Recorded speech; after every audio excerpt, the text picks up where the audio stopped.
मराठी चित्रपट फक्त 3 गोष्टींमुळे चालतो.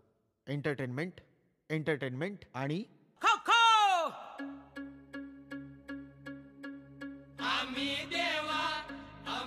मी हा वाडा विकायला नाही तर इथे राहायला आलोय. उद्या त्या कागदावर सह्या नसतील ना,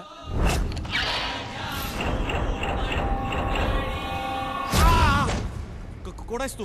इचा मामा चला बघो.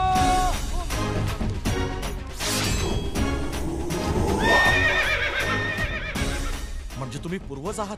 ह्या पुस्तकातून आलात? अरे अजून किती जण येणार आहेत?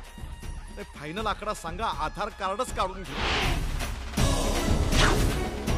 रंगा कसा वाटला? आजारी आहेत. हा बघा हा बघा हा बघा, दिसला दिसला दिसला.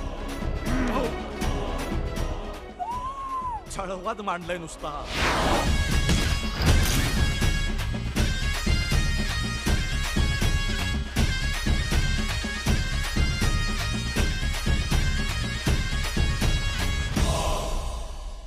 इचला आम पर आवतला ई मो जलाला खाली सबटायटल द्या, म्हणजे तुम्ही काय बोलताय ते मला आणि लोकांना दोघांनाही कळेल.